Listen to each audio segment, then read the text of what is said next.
Sathya Sai Speaks, Volume 7, Chapter 47, Spontaneous Service. This morning I spoke to you about the basic outlook that you should have when you carry on the various activities of the Sathya Sai organizations.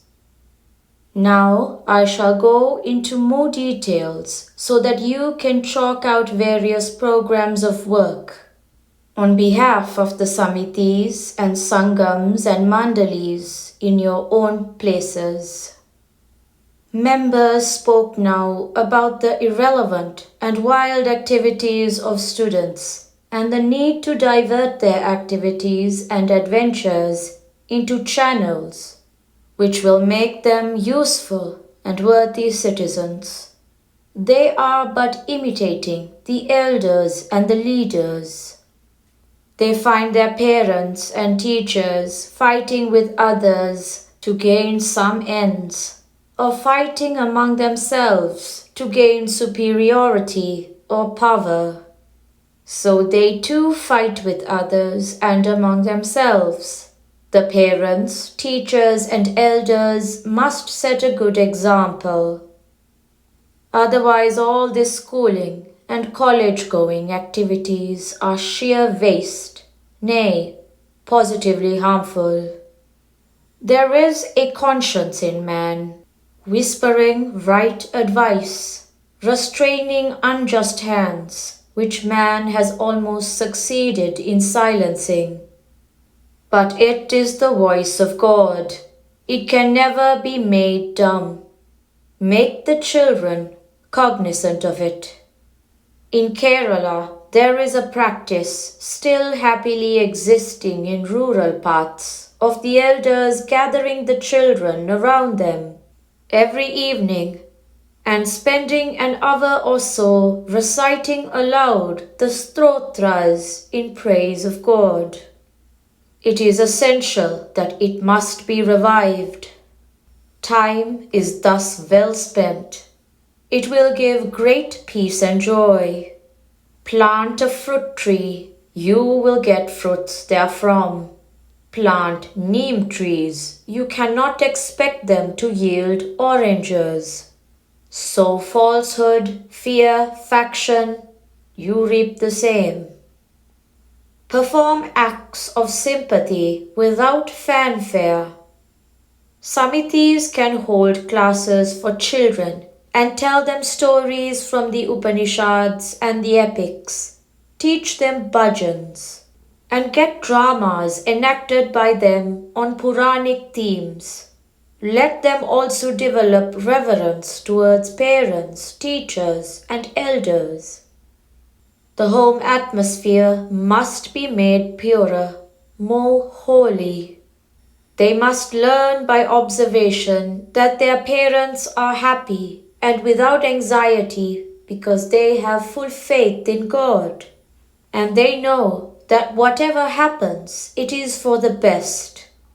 On Sundays, you can gather the children and teach them the religious texts in an attractive way. You can give them some nutritious milk also at that time, so that they can get both Kshiram and Saram, milk and essence. The doctors among you can serve the poor by treating them without insisting on payment. Give the poor all the attention and care that you lavish on the rich, paying patients. Do it for the sake of God. Feel that it is the puja you are offering Him. The lawyers among you can help those who, for a want of a skilled advocate, have to go unfended, or have to suffer at the hands of unscrupulous men. Do not publish these acts of sympathy. Do them spontaneously without fanfare. That is more precious than demonstrating your service with the help of headlines or photographs.